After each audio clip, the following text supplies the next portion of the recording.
తొలి చిత్రం పేరునే ఇంటి పేరు చేసుకున్న గేయ రచయిత సిరివెన్నెల సీతారామశాస్త్రి గారు. సిరివెన్నెల చిత్రంలో అన్ని పాటలు ఒక ఎత్తైతే ఆది భిక్షువు పాట ఒకటే ఒక ఎత్తు. నిందా స్తుతితో వచ్చినటువంటి పాటలన్నిటిలోనూ ఈ పాటని మేటి పాటగా చెప్పుకోవచ్చు. గాత్రమిచ్చిన దేవుడు నేత్రం ఇవ్వనందుకు ఆ దేవుడినే నిందిస్తే ఎలా ఉంటుంది అనేది కళాతపస్వి ఆలోచనకి అక్షర రూపం ఇచ్చారు సిరివెన్నెల సీతారామశాస్త్రి గారు. మహదేవన్ గారు మోహన రాగంలో స్వరపరిచినటువంటి ఈ గీతాన్ని మళ్ళీ బాలు గారు ఆలపిస్తే మోహనం మనందరికీ సమ్మోహనం. Sir please. ఆది భిక్షువు వాడినేది కోరేది,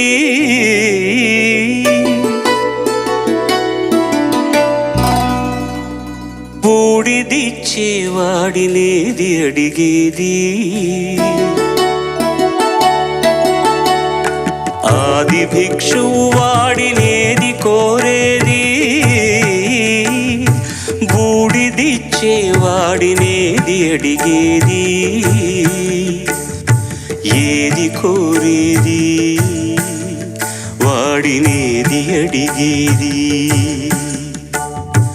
ఏది కోరేది వాడినేది అడిగేది.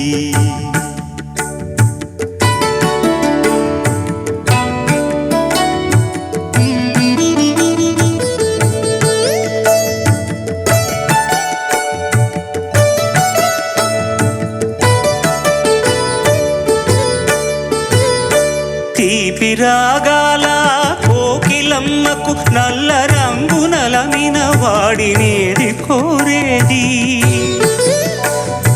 తీపి రాగాల కోకిలమ్మకు నల్ల రంగు నలమిన వాడినేది కోరేది. కరకు గర్జనల మేఘముల మేనికి మెరుపు హంగు కూర్చిన వాడినేది అడిగేది. ఏది కోరేది వాడినేది అడిగేది, ఏది కోరేది వాడినేది అడిగేది.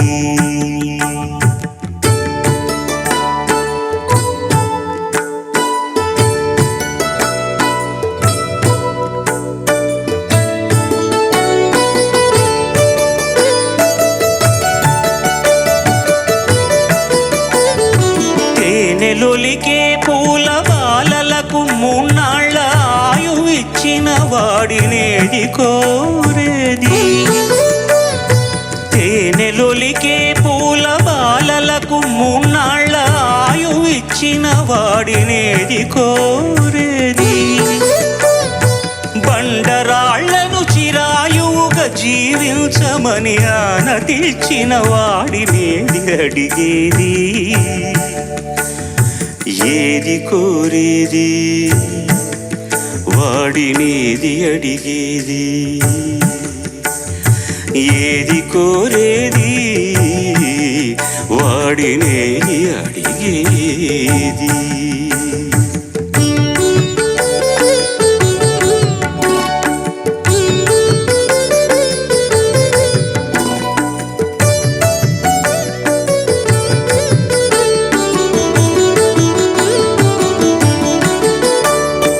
గిరిబాలతో తనకు కళ్యాణమునరింప దరిచేరు మన్మధుని మసి చేసినాడు. వాడినేది కోరేది. వరగర్వమున మూడు లోకాల పీడింప తలపోయు ధనుజులను కరుణించినాడు. వాడినేది అడిగేది. ముఖ ప్రీతి కోరేటి ఉప్పు శంకరుడు వాడినేది కోరేది. ముక్కంటి ముక్కోపి ముక్కంటి ముక్కోపి తిక్క శంకరుడు. ఆది భిక్షువు వాడినేది కోరేది, బూడిదిచ్చేవాడినేది అడిగేది. ఏది కోరేది వాడినే ఏది అడిగేది.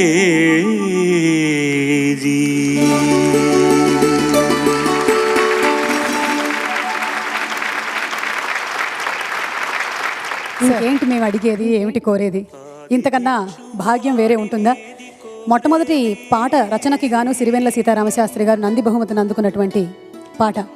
అయితే నిందాస్తుతి గురించి ఇందాక చెప్పాం కాబట్టి దర్శకుల గురించి మీ దగ్గర ఏమైనా ఒక నిందాస్తుతి ఉందా?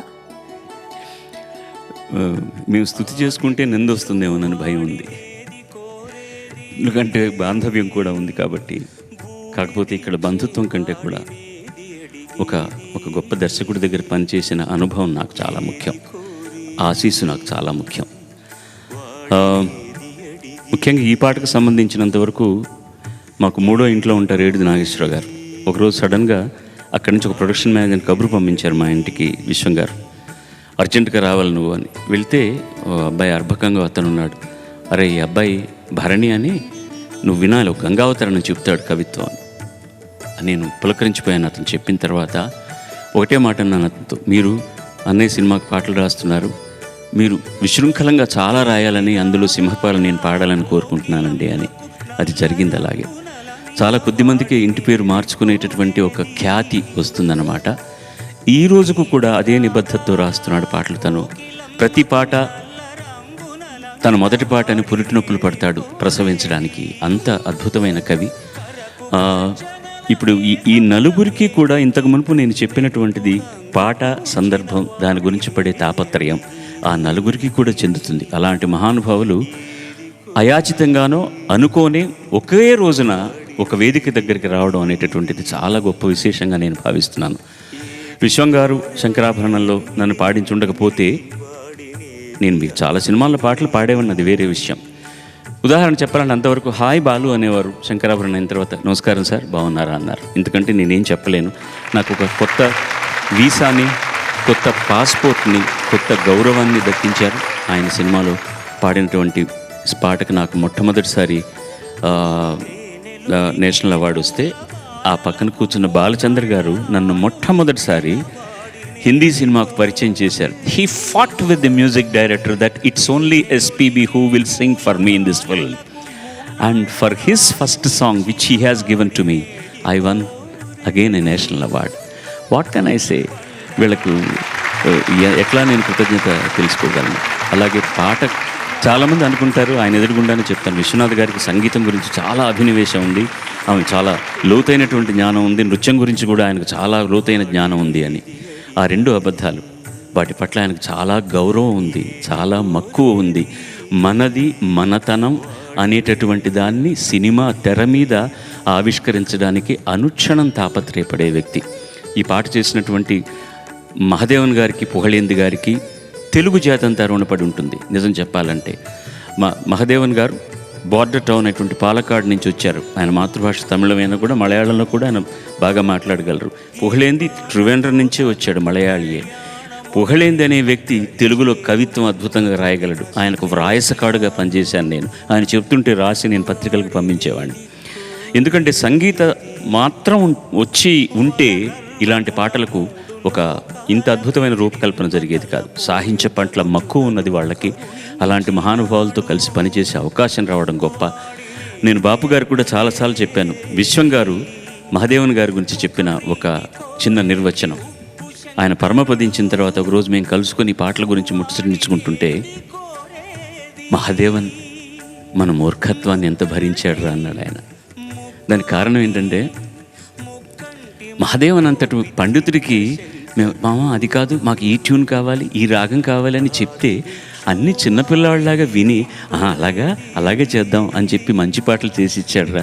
నీకేమిట్రా తెలుసు, నువ్వు కూర్చో అక్కడ అనేటటువంటి శక్తి, అధికారం ఆయనకు ఉన్నా కూడా మనం ఏం చెప్పినా విని మనకు కావాల్సినవన్నీ కూడా మిఠాయి పిల్లలకు పంచినట్టు పంచిపెట్టాడు. మన మూర్ఖత్వాన్ని ఆయన ఎంత భరించాడు రా అన్నారు. ఇంతకంటే నేను తాకీది ఏమి ఇవ్వగలను. వీళ్ళందరూ ఇక్కడ ఇవాళ ఉన్నారంటే దానికి కారణం వాళ్ళ గౌరవాన్ని వాళ్ళు సంపాదించుకోవడంతో పాటు ఒక సినిమా రూపకల్పన చేయడంలో ఎంతమంది శ్రామికులు ఉన్నారో వాళ్ళందరికీ కూడా గౌరవాన్ని కట్టబెట్టారు. అందుకే ఈ వేదిక ఈ నలుగురిని గౌరవించుకుంటోంది, నమస్కరిస్తుంది. Thank you sir.